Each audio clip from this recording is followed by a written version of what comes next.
우리의 신앙생활에 제일 중요한 우선순위, 어쩌면은 첫 단추를 끼우라고 하면은 그것이 무엇일까? 우선순위를 무시하고 열심히만 살다 보면 언젠가 중요한 것을 다시 해야 될 때가 옵니다. 그것이 무엇일까? 오늘 성경은 회개하고 복음을 믿으라. 먼저 회개입니다. 우리가 복음을 받기 전에 회개부터 먼저 하라는 것이죠. 마가복음 1장 15절 때가 찼고 하나님의 나라가 가까이 왔으니 회개하고 복음을 믿으라 하시더라. 예수님이 공생의 사역을 시작하시면서 첫 외침이 회개하라 였습니다. 마태복음 4장 17절 이때부터 예수께서 비로소 전파에 이르시되 회개하라 천국이 가까이 왔느니라 하시더라. 우리가 회개하라의 이 의미를 모르고 열심히만 살다 보면은 자꾸만 신앙생활을 하면 할수록 신앙이 꼬이기 시작합니다. 열심히 말씀을 배우고 열심히 봉사하고 내가 직분을 열심히 감당하는데 자꾸만 갈등이 생깁니다. 지금 내가 뭘 하고 있지? 내가 하고 있는 게 이게 맞냐? 이게 나의 열심인지 하나님의 열심인지 내 마음속에 혼란이 일어납니다. 겉은 평온한데 속은 안 편한 것입니다. 이 사실을 누가 알까 봐 그동안에 내가 신앙생활을 했던 것은 그러면 가시가 위선이었냐? 그래서 표정 관리를 하게 되는 것이고 어쩌면은 내 자신을 좀 숨기고 싶고 어쩌면은 나를 모르는 곳에서 좀 살고 싶은 그런 도망가고 싶은 생각도 듭니다. 이런 사람의 특징은 어떤 문제가 생기면은 철저하게 내가 기준입니다. 내 자존심이 기준입니다. 그 이유는 내가 회개하지 아니하고 신앙생활을 시작했다라는 것입니다. 자, 그렇다면은 회개가 뭐냐는 거예요. 당시 예수님이 복음을 이렇게 전파하실 때에 그 복음의 대상들이 누구였는가? 바리새인들이고 율법 학자들이었고 그리고 유대교 교인들이었습니다. 이 바리새인은 경건을 위해서 세속 문화와 철저하게 구별된 그런 삶을 살았습니다. 이들은 율법뿐만이 아니라 조상들의 전통까지도 그들이 지키려고 애를 썼습니다. 소위 말해서 신앙의 본질보다도 주변적인 것을 많이 강조했습니다. 이들을 향해서 예수님께서 지적을 하셨습니다. 마가복음 7장 8절 너희가 하나님의 계명은 버리고 사람의 전통을 지키느니라. 그리고 율법학자도 모세 율법을 연구하고 백성들에게 이 율법을 가르쳤습니다. 그들은 율법, 즉 모세가 전해준 이 율법뿐만이 아니라 거기에다가 이렇게 세칙을 더 만들어 가지고 그래서 백성들에게 이 율법을 그야말로 묵은 짐이 되도록 강요를 했습니다. 예수님은 역시 이들을 책망했습니다. 누가복음 11장 46절 화 있을진저 또 너희 율법 교사여 지기 어려운 짐을 사람에게 지우고 너희는 한 손가락도 이 짐에 대지 않는도다 라고 하면서 율법 교사들을 책망했습니다. 그리고 유대교 교인들 이분들은 기원전 한 1200년경 아브라함이 이스라엘 민족의 조상이 되어졌고 아브라함의 그 후손들을 중심으로 해서 유대교를 이렇게 만들었습니다. 지금도 이스라엘은 유대교를 믿는 아브라함의 후손이라는 것을 대단히 긍지와 자부심을 가지고 있습니다. 이들은 유대교의 핵심인 토라, 이 율법은 당연한 것이고 그 외에 유대인들의 지혜서라고 할 수 있는 이 탈무드까지 그들이 신앙의 기준으로 삼고 그들이 열심히 유대교를 믿고 있습니다. 문제는 예수님 당시 이 바리새인들과 율법학자와 이 유대교 교인들의 그들의 가르침이 예수님이 가르치는 복음과 정면 충돌이 일어났습니다. 실제로 예수님을 죽인 이유가 소위 말해서 이 유대교 교인들이 믿고 있는 그들의 신앙과 예수님이 가르치는 복음과 가치의 이 차이, 즉 이 가치의 이 갈등이었습니다. 그래서 예수님은 복음을 받기 전에 먼저 회개하라라고 외쳤습니다. 회개하고 복음을 받아야 복음이 되는 것이고, 그리고 하나님의 뜻을 깨닫게 되는 것이고, 그리고 바로 복음의 능력이 나타난다라는 것입니다. 그렇다면 회개가 무엇이냐는 거예요. 이 회개는 히브리어로 테슈파흐, 이 말은 돌아오다, 돌이키다, 방향을 전환하다라는 그런 뜻이 있습니다. 헬라어로는 메타노에오인데, 이 말은 생각을 다르게 하다, 가치를 다르게 하다라는 그런 뜻이 있습니다. 그러니까 회개는 단순히 도덕적으로, 윤리적으로 내가 잘못한 것에 대해서 눈물 흘리고 뉘우치고 반성하는 그런 감정의 표현이 아니에요. 이것은 방향을 바꾸는 것입니다. 내 인생의 방향을 바꾸는, 내 인생의 주인을 바꾸는, 가치를 바꾸는 근본적인 그런 변화인 것입니다. 신약 성경에서 예수님에 대한 호칭은 이 구원자, 세이버, 이 구원자다라는 이 말씀은 한 24번 정도 나오고, 예수님을 주라고 하는, 키리오스, 주라고 하는 이 말은 한 700번 이상 나옵니다. 그러니까 복음의 본질은 내가 누구를 주인으로 모시고 사느냐라는 그런 결단인 것입니다. 당시 로마의 점령 지역의 사람들은 이 로마의 황제 가이사를 키리오스, 주라고 섬겼습니다. 그런데 기독교인들이 예수를 믿으면서 아니다, 주는 로마 황제가 아니고 예수 그리스도 그분이 키리오스 주라고 고백을 했습니다. 그래서 이 사실을 알게 된 이 로마의 당국은 기독교인들을 이단으로, 기독교인들을 로마 당국의 정면으로 이렇게 대항하는 이런 반역자로 생각하고, 그래서 기독교인들을 엄청나게 핍박하고 약 한 300년 동안 기독교인들을 핍박하면서 기독교인들이 많이 순교를 당했습니다. 회개는 개종이 아니라 주인을 바꾸는 것입니다.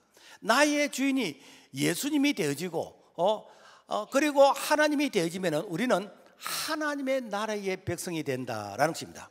이 사실에 대해서 세례 요한이 예수님의 사역을 한 6개월 먼저 이제 시작하시면서 회개하라, 천국이 가까워왔느니라 라고 외쳤습니다. 이 말은 나는 너에게 물로 세례를 주지만은, 나는 너희에게 도덕적으로, 윤리적으로 너희들이 착하게 바르게 살아야 된다라고 가르치지만은, 내 뒤에 오시는 예수도 그분께서는 이 성령과 불로 너희에게 세례를 준다. 너희들의 이 아담의 죄, 원죄, 근본적인 이 죄를 성령의 불로서 이렇게 소멸시키는 분이 오신다. 이제부터는 너희들 생각을 바꾸어라.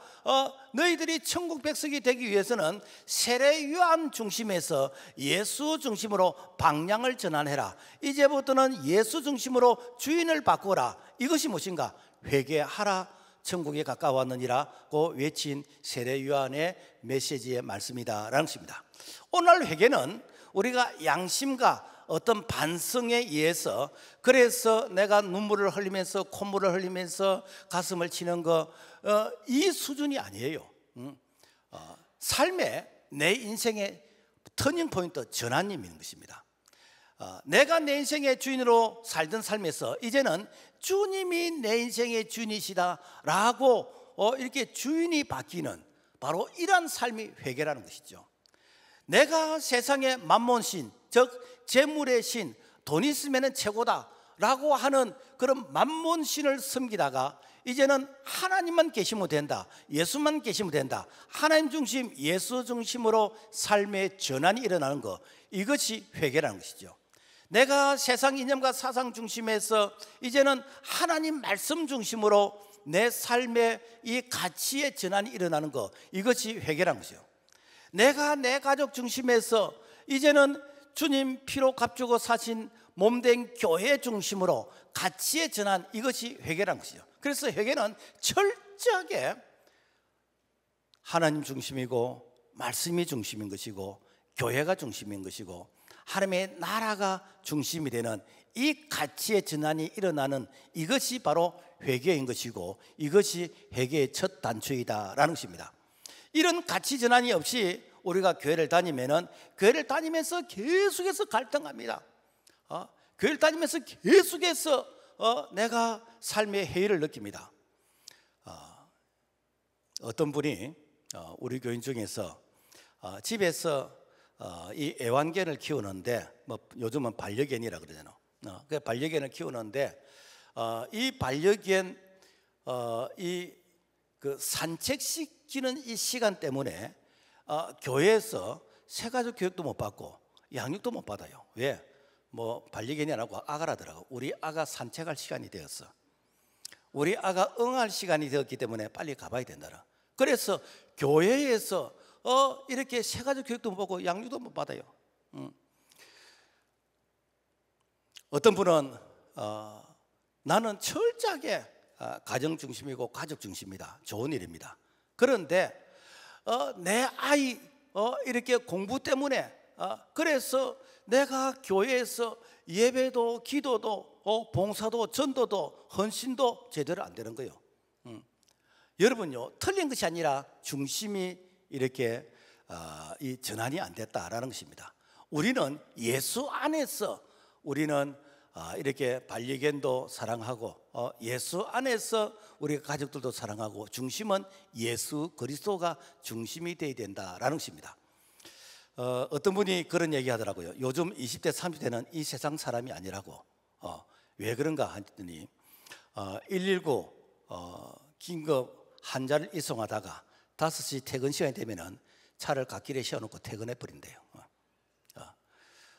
그 이유는 가치관이 이제 신세대는 다르다는 거예요. 그래서 응급 환자는 당신이고 나는 내 일과 시간이 끝났기 때문에 나는 이제 퇴근해야 되겠다는 거예요. 결국은 무슨 얘기지요? 가치관의 그런 차이다라는 것입니다. 우리가 교회에서 신앙생활할 때 처음에는 이런 걸 모릅니다. 그런데 내가 교회 생활을 좀 많이 하고 점점점 나의 역할이 많으면 많을수록 그때부터 부딪히는 게 생기는 것이고 고민이 생깁니다. 그 이유는 그동안에는 내 마음대로 이렇게 살다가 이제는 교회에서 이렇게 중심을 얘기하고 그리고 가치를 얘기하고 우선순위를 얘기하다 보니까 그동안에 내가 살아왔던 삶의 방식하고 이제 자꾸만 이 충돌이 일어나는 거라. 그래서 내가 바뀔 것인가, 교회를 바꿀 것인가, 그러면서 가치의 충돌이 일어나게 되어진다라는 것입니다. 오늘 우리가 신앙생활하면서 이 문제가 해결 안 되면요, 내가 평생을 신앙생활해도 하나님의 은혜를 체험하지 못합니다. 왜 그런가?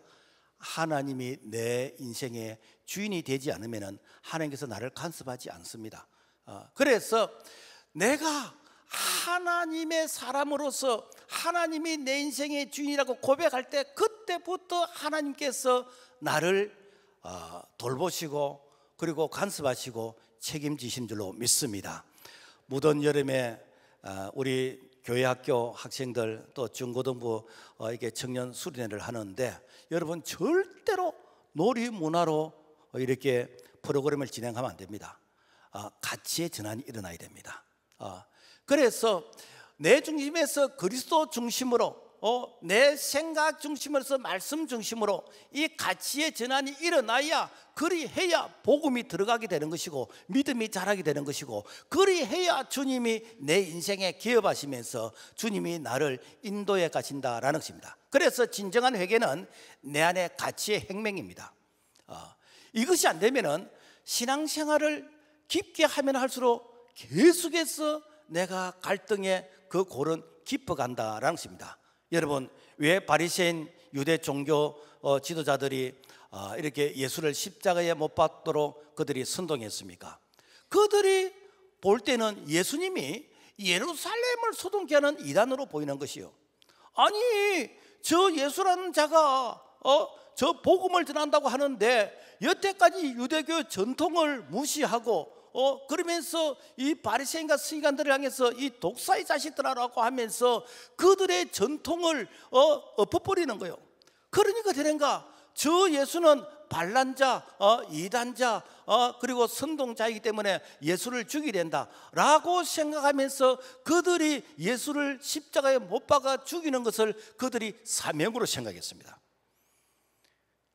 이것은 자신 있게 그야말로 이렇게 예수를 대적하는 자인 것이죠. 성경은 우리에게 교훈하고 있습니다. 로마서 12장 2절, 너희는 이 세대를 본받지 말고 오직 마음을 새롭게 함으로 변화를 받아 하나님의 선하시고 기뻐하시고 온전한 뜻이 무엇인지 분별하도록 하라라고 하고 있습니다. 우리가 일반적으로 교회에서 이렇게 직분자가 한 20년 이상 이렇게 신앙생활을 하면은 원로라는 그런 호칭을 붙여드립니다. 이게 원로 장로님, 원로 목사님. 왜 원로라고 붙여드릴까? 여러분, 나라는 사람이 똑같은 그런 어떤 문화권 속에서 서로 아는 사람들 속에서 5년, 10년만 같이 생활을 해도 내 인격, 내 신앙, 내 됨됨이가 다 드러나 버립니다. 미천이 다 드러나 버리는 거예요. 그런데 20년 동안 내가 검증을 받았다. 내가 탈탈탈 털어도 그야말로 더 이상 틀릴 것이 없는 그 정도의 믿음과 신앙이 20년 동안 검증받았다면 여러분 존경받을 만 안 합니까? 존경할 만하지요. 그래서 구간이 맹간인 것이요. 왜? 나라는 사람을 손과 삐껴서 20년 동안 이렇게 지켜봤는데 저 사람 사기꾼 아니더란 거요. 저 사람 이단 아니더란 거요. 저 사람 도둑놈 아니더란 거요. 물론 이게 조금씩 우리가 원하는 욕심의 기준은 다릅니다만은 여러분요, 20년 동안 내 곁에서 그야말로 산을 지키고 교회를 지켰다라는 것은 정말 존경스러운 분인 것입니다. 이거는 왜 그런가? 그야말로 내 안에 이 중심, 중심이 바로 그리스도가 중심이 될 때에 어떤 한란 시련 역경이 와도 그 모든 역경을 그야말로 꿋꿋하게 이겨낸다라는 것입니다. 자, 그렇다면은 회개는 언제 하는 것일까? 우리가 회개는 처음 믿을 때 회개하면은 제일 좋습니다. 세례요한이 광야에서 처음 외쳤습니다. 마태복음 3장 1절과 2절, 그때에 세례요한이 전파하여 말하되 회개하라 천국이 가까워하느니라. 예수님의 공생의 사역을 첫 시작할 때 외쳤습니다. 마태복음 4장 17절, 이때부터 예수께서 비로소 전파하여 이르시되 회개하라 천국이 가까이 왔느니라 하시더라. 자, 예수님은 반드시 회개하고 복음을 믿으라고 말씀하셨습니다. 그 이유가 무엇인가? 사도행전 2장 38절 말씀 보면 너희가 회개하여 각각 예수 그리스도 이름으로 세례를 받고 죄사함을 받으라. 그리하면 성령의 선물로 받으리니. 그러니까 회개하지 아니하면, 다른 말로 하면은 내 안에 이 주인이 그리스도로 바뀌지 아니하면은, 말씀으로 같이 전환이 일어나지 않는 상태에서는 내가 주인인 것이요. 그러면은 모든 것을 그야말로 내가 자충우돌 하면서 내가 판단하고 결정이 됩니다. 그러나 회개하면은 성령이 내 안에 임하시는 거예요. 성령 그분이 보혜사로 나를 도와주시는 거예요. 이제부터는 성령 그분이 나를 통해서 나타나시고 일하시는 것이요. 그래서 우리가 회개하지 아니하고 복음을 받으면은 그 복음 자체는 그야말로 능력인데, 그런데 이 복음이 나를 통해서 나타날 때는 변질된 모습으로 나타난다라는 것입니다. 그래서 많은 분들이 회개하지 않고 복음을 받으니까 그야말로 이 복음을 받아들이는 내 마음의 상태가 낡은 그러한 이렇게 부대. 그래서 나의 타락한 습관, 어떤 옛사람, 고정관념, 여기에다가 복음을 담으니까 그러니까 이 복음이 아니라 이것이 내가 복음이 되는 거예요. 그래서 우리가 사복음서만 있는 것이 아니라 오복음서가 있습니다. 마태복음, 마가복음, 누가복음, 요한복음, 그리고 내가복음. 우리가 수돗물은 이 정수주장에서 깨끗하게 정수가 되어져서, 그래서 수도 파이프로 각 가정에 공급이 됩니다. 그런데 이 수도 파이프가 오래 되어지면 녹이 슬어서, 그래서 녹물이 나오는 거예요. 처음부터 녹물을 보낸 게 아니에요. 이 깨끗한 물을 보냈는데 수도 파이프가 녹이 있으니까 녹물이 나오는 것이요. 여러분, 우리가 복음은 이렇게 능력인데 오늘 내가 복음을 담는 이 그릇이 들어오면은 나를 통해서 나타날 때에 이 복음이 변질되어서 나타난 것입니다. 그래서 예수님께서 새 술은 낡은 부대에 담지 말고 새 부대에 담으라 라고 말씀하셨습니다. 내가 복음이 되어지면은 내가 예수를 믿는다 하지만은 실제는 나를 믿는 것이요. 왜? 내가 중심이기 때문에. 그리고 사람이 이렇게 중심이 되어서 사람이 이렇게 내 복음의 이 자리를 중심에 잡게 되어집니다. 그래서 이런 사람들의 특징은 사람이 뭐라고 말하는가, 사람이 어떻게 행동하는가, 그 기준이 늘 사람에 이렇게 초점을 맞춰요. 저 사람이 교회 오면 나도 교회 오고, 저 사람이 교회 오면 나도 교회 안 오고, 저 사람이 시험 들면 나도 시험 들고, 저 사람이 상처 받으면 나도 상처를 받고. 왜 그런가? 내 안에 그리스도가 주인이 아니기 때문에.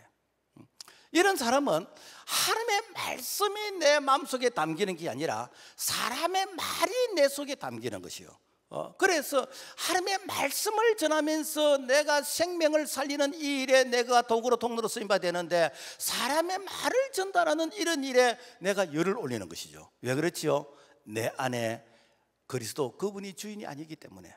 그래서 교회는 주님이 피로 값주고 사신 교회인데 이 교회를 내가 사람의 눈으로 보면은 이 교회가 마치 사람들의 어떤 친목단체처럼 보이고 또 어떤 시민단체처럼 보이고 정치단체처럼 보이고 이권의 단체처럼 보이는 그 이유는 무엇인가? 바로 내 안에 예수가 이렇게 주인이 아니기 때문이다라는 것입니다. 그래서 예수님은 이렇게 공생의 사역에서 복음을 할 때 회개하라, 천국이 가까웠느니라. 회개하라, 복음을 믿으라. 그래서 회개한 자가 이 복음이 되는 것이고 회개한 자가 하나님의 나라의 백성이 된다라는 것입니다. 이 사실이 이스라엘 백성들이 출애굽을 할 때에 하나님께서 이스라엘 백성들을 바로 적과 꿀인 가나안 땅으로 보낸 것이 아니고 그들을 광야로 인도했습니다. 그리고 광야로 인도해서 그들에게 무교절을 지키게 했어요. 출애굽기 12장 17절 보면은 너희는 무교절을 지키라. 이 날에 내가 너희의 군대를 애굽 땅에서 인도하여 내었음이니라. 그러므로 너희가 영원한 규례를 삼아 이 날을 대대로 지킬지니라. 자, 이 무교절은 뭔가 하면은 6월절 다음에 7일 동안 누룩이 없는 딱딱한 빵을 먹는 이 절기가 무교절이요. 그래서 없을 묻자 이 누룩을 넣지 않았다. 자, 그래서 이 무교절을 먹는 것은 너희들이 애굽의 문화와 사상을 이렇게 철저하게 너희들이 죽이라 라는 그런 훈련이에요. 그래서 누룩 없는 이 밀가루 반죽을 3일 동안 땅속에 이게 묻어둔 바로 이 행위는 장차 예수도 그분께서 3일 동안 이 무덤 속에 계시면서 이 아담의 원죄를 다 죽이고 그리고 예수님께서 생명으로 부활하시는데 그래서 너희들이 구원받았느냐? 그러면은 너희들이 무교절을 지키라. 무교절을 지킨다는 게 무엇인가? 이것이 옛사람을 십자가에 못 박고 이제는 예수 안에서 새 사람으로 거듭나게 되어지는 바로 이 생명의 이 역사가 무엇인가? 바로 오늘날 이 시대의 무교절이다라는 것입니다. 그래서 이 예수 안에서 이 죽은 자들은 다시 부활하는 것이요.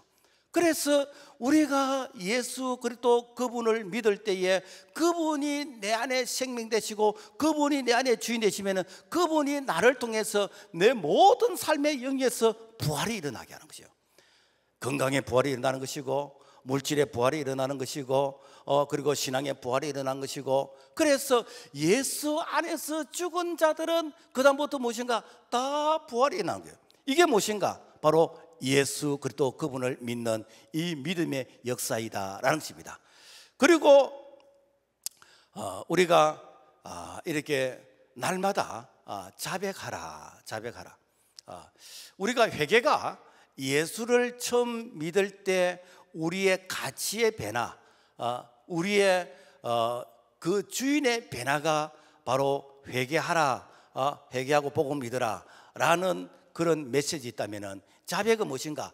내가 예수님을 믿고 난 이후로 내가 알게 모르게 짓는 이런 자범죄, 각종 죄들, 이런 것들은 내가 자수하여 강명을 찾듯이 이런 것들은 늘 생활 속에서 내가 하나님 앞에서 내가 자백하는 것입니다.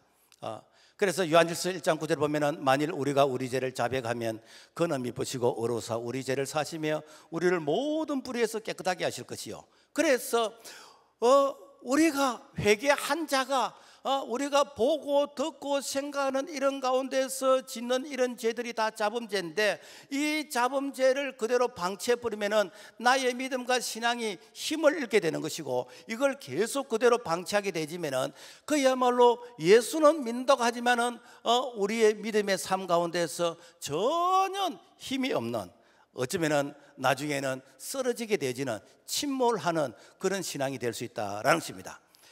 부산항에서 미국 LA까지 이렇게 그 화물선이 이 항해를 하면은 좀 빨리 가는 이런 뭐 컨테이너선이나 냉동운반선 이런 것들은 한 보름이면은 갈 수 있어요. 그런데 빨리 안 가도 되는 이런 화물선들은 한 21일 정도 이 정도 걸리는데, 그런데 이 배에는 늘 이렇게 더러운 물들이 들어와요. 이걸 갖다가 뭐란가 빌지 오수라 그럽니다. 그래서 들어오는 양이 적기 때문에 내가 퍼내는 것을 내가 방심해 버리면은 언젠가 이 배는 태평양에서 아니면은 바다에서 침몰하게 됩니다. 그러나 비록 적은 양이라 할지라도 이 들어오는 양을 밖으로 퍼내게 되어지면은 이 배는 계속해서 안전한 이렇게 항해를 할 수 있다라는 것입니다. 우리는 소원의 항구, 우리가 천국문에 이르기까지 매일매일 더러운 이런 죄를 퍼내야 됩니다. 이것이 무엇인가? 이것이 새벽기도인 것이고, 이것이 내가 철학기도인 것이고, 이것이 경건생활인 것이고, 이것이 내가 개인적으로 하나님과 나와의 만남 가운데서 기도의 시간이다라는 것입니다. 그래서 죄를 퍼내면 퍼내는 것만큼 우리 속에 성령의 임재가 있음으로 말미암아 성령의 열매를 맺게 되는 것이고, 그러면서 성령께서 나를 다스리기 때문에 예배가 기다려지는 것이고, 신앙생활이 즐거운 것이고, 우리가 주일에 감사하게 되는 것이고, 그래서 내 안에 내가 사는 것이 아니라 그리스도 그분이 살기 때문에 나를 통해서 그분이 나타나신다라는 것입니다. 주님은 말씀하십니다. 마태복음 7장 21절 나더러 주여 주여 하는 자마다 다 천국에 들어갈 것이 아니요 다만 하늘에 계신 내 아버지의 뜻대로 행하는 자야 들어가리라. 여러분, 우리가 주여 주여 한다고 해서 그분들이 다 하나님의 백성이 아니라는 거요. 그래서 이 주여 주여 말을 해도 실제로 하나님을 믿는 자, 다른 말로 하면 내가 회개하고 복음을 믿는 자, 회개하고 내가 주님이 내 삶의 주인이라고 고백하는 그런 자만이 천국의 백성이고, 그런 자만이 천국에 들어간다라는 것입니다. 하나님을 믿는 자 안 믿는 자 사실 우리는 몰라요. 솔직히 모릅니다. 그러나 한 가지 분명한 현상이 있습니다. 무엇인가? 하나님을 믿는 자는 기도하는 자입니다. 기도하는 자예요. 다른 말로 하면 하나님을 믿지 않는 자는 기도 안 합니다. 왜? 기도해도 하나님께서 응답하신다라는 이런 확신이 없으면 왜 기도하겠습니까?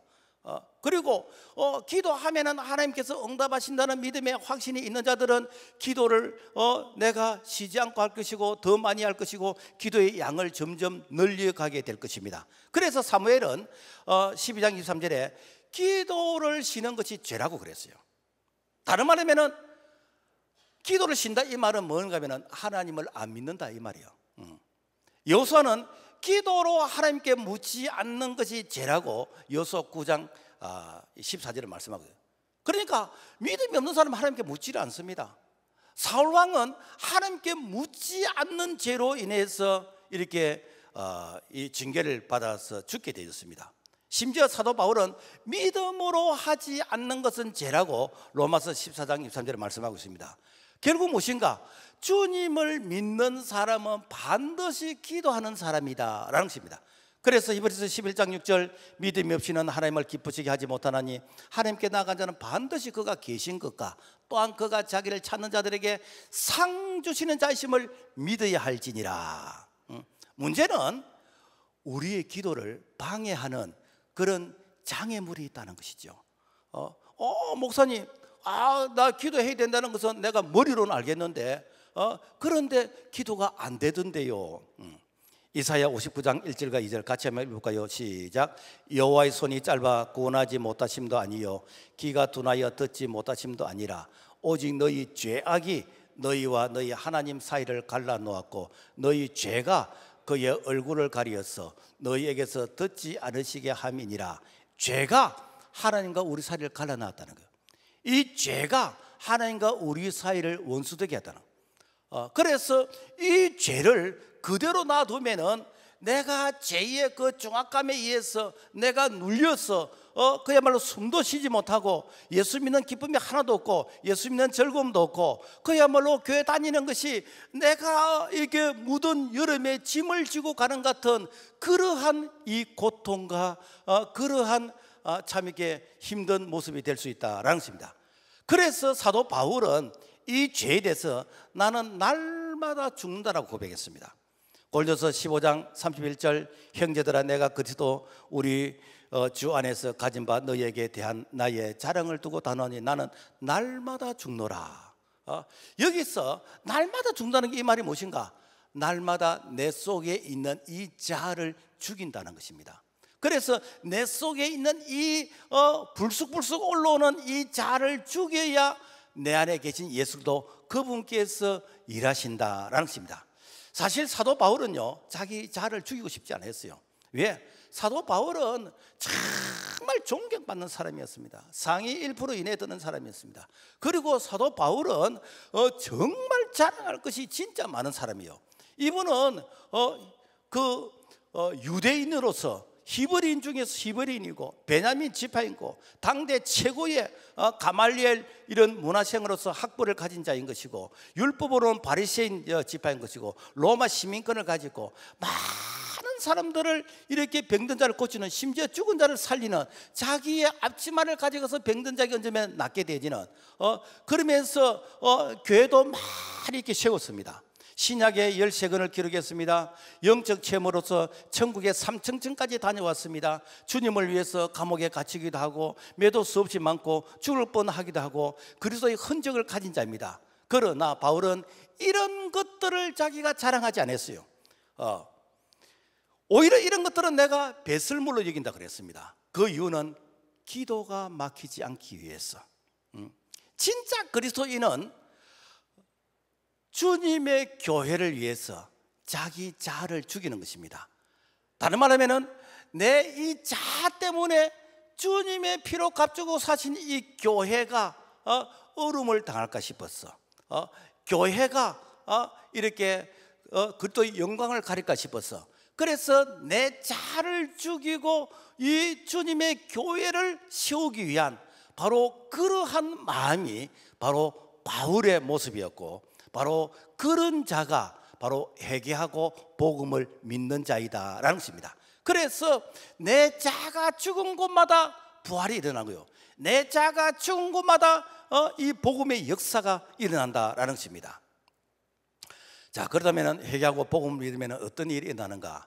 첫째, 성령의 인도를 받습니다. 예수님 믿고 제사함 받은 자에게는 성령이 임하시는 거예요. 사도행전 2장 38절 베드로가 이르되 너희가 회개하여 각각 예수 그리스도 이름으로 세례를 받고 제사함을 받으라. 그리하면 성령의 선물을 받으리니. 여기서 베드로가 이르되 이 말은 뭔가 하면은 베드로가 말하다 이런 뜻이 아니에요. 이것은 베드로가 성령이 말하게 하심을 따라서 말하다 이 뜻이요. 그러니까 내 안에 그리스도가 주인이 되지면은 성령이 말하게 하심을 따라 말하게 되는 거예요. 성령이 말하게 하심을 따라서 내가 말하는 그런 성령의 사람으로서 내가 이렇게 다스림을 받는다라는 것입니다.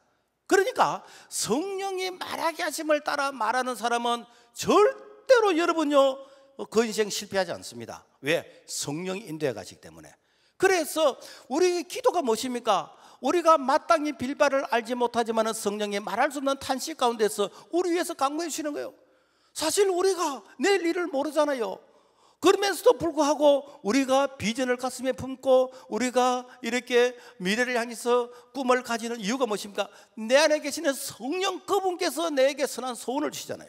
그러니까 내 안에 내가 회개하고 내가 그리스도가 내 인생의 주인 되시고 내가 회개하면 성령이 나를 다스리시면서 성령 그분께서 나를 인도해 가시는 그 삶은 절대로 내 인생이 구애하는 그런 부끄러운 삶을 살지 않는다라는 것입니다. 안타까운 것은 교회를 위해서 자신을 희생하는 것이 아니라 자신의 자존심을 위해서 교회를 희생시키는 이런 자는 아직까지 내가 회개하지 않은 자입니다. 이런 자는 회개하지 않고 내가 교회 생활에 아주 내가 잘 길들여져 있는 이런 자인 것입니다. 주님은 분명히 말씀하십니다. 누가복음 18장 8절 인자가 올 때의 세상에서 믿음을 보겠느냐. 여러분, 믿음의 사람은요 절대로 하나님을 대적하지 않습니다. 절대로 교회를 대적하지 않습니다. 자신의 물질과 자존심이 죽어도 절대로 교회는 대적하지 않습니다. 왜 그런가? 이 교회는 건물이 아니고 바로 그리스도의 몸이기 때문에. 그래서 내가 이 교회를 가슴으로 품고 내가 교회를 위해서 기도하는 그 자는 바로 회개하고 복음을 믿는 자이다라는 것입니다. 그리고 천국 백성, 하나님 나라의 백성이 되지는데 이 천국은 하나님의 나라인 것이요. 그래서 예수님이 이 땅에 오시면서 회개하라 천국이 임하니라, 이미 예수님이 오시면서 천국이 시작이 되었습니다. 그리고 예수님께서 이게 다시 재림주로 오실 때 나댓, 아직까지는 이렇게 예수님께서 재림하지 않았지만은 예수님께서 다시 재림주로 오실 그 기간까지의 그 기간이 무엇인가? 바로 천국에 임하는 그런 긴장 관계인 것인데, 그래서 예수님께서 다시 재림주로 오실 그때는 새 하늘과 새 땅이 이루어지면서 다시는 우리가 보았던 이 땅의 약육강식, 다시는 이 땅에 있는 그런 오염된 이런 자연의 환경이 아니고 바로 새 하늘과 새 땅이 이루어지는 완전한 하나님 나라가 임하게 되진다라는 것입니다. 그래서 주님이 이게 다스리는 완전한 그 나라, 그 나라는 평화의 나라인 것이고 그 나라는 주님께서 재림주로 오셔서 세우실 천년 왕국이다라는 것입니다. 우리가 복음송 가운데서 어릴 적 주일학교 다닐 때에 사막에 샘이 넘쳐 흐르리라, 사막에 꽃이 피어 향내 내리라. 우리 참 센스가 있네요. 반주. 우리 한번 같이 한번 불러보겠습니다. 큐.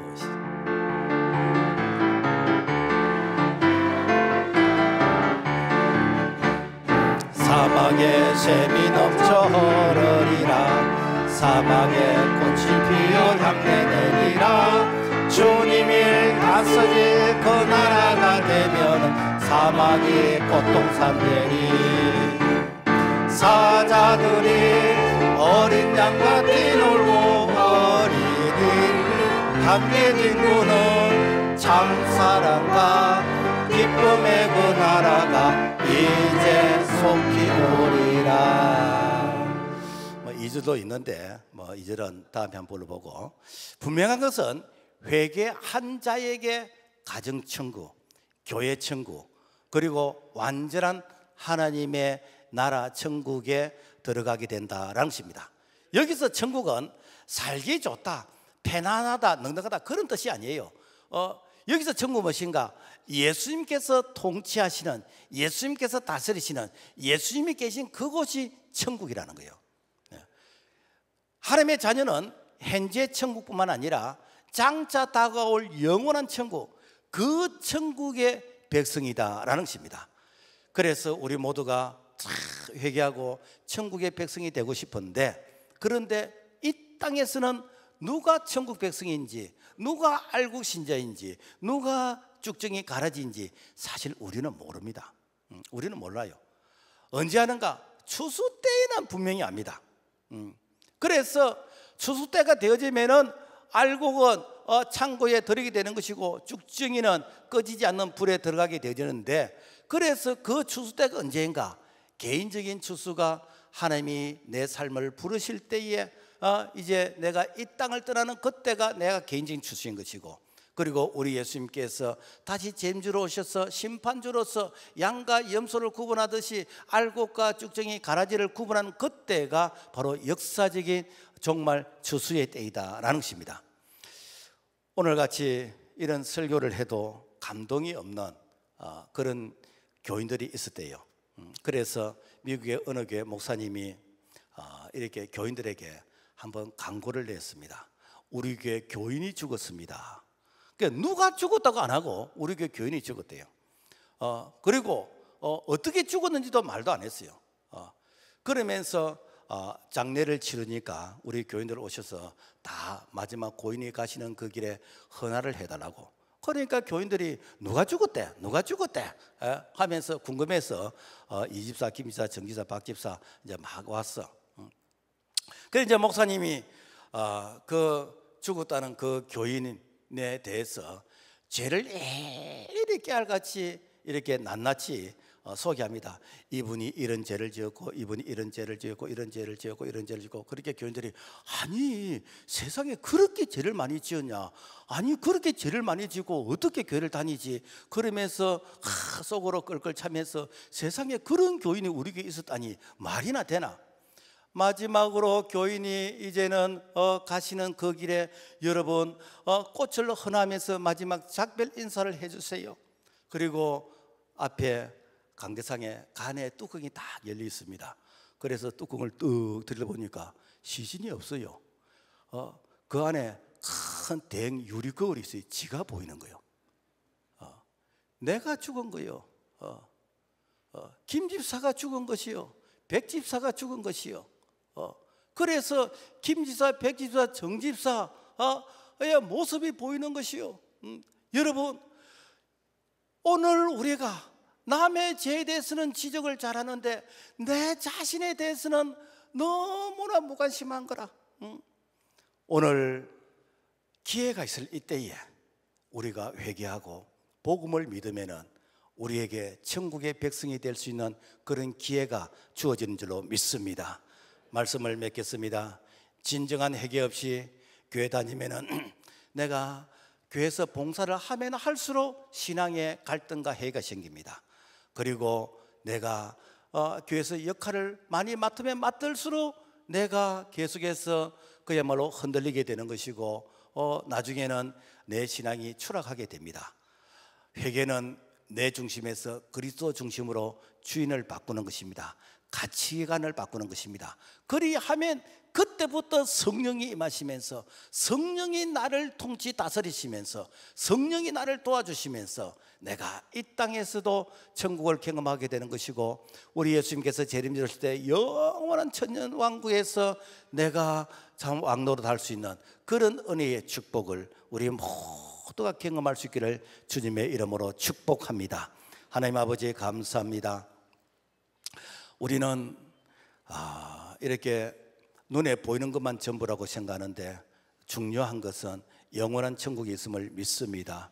회개하고 복음을 믿는 자에게 천국이 임하는 줄로 믿습니다. 하나님이여, 내 삶의 영역에서 정말 회개가 신앙의 첫 단추가 되게 하시고, 아직까지 회개하지 못했다면 지금이라도 회개하고 참 복음이 복음되어지는 그런 은혜와 능력을 경험할 수 있도록 은총을 베풀어 주시옵소서. 예수 이름으로 기도합니다. 아멘.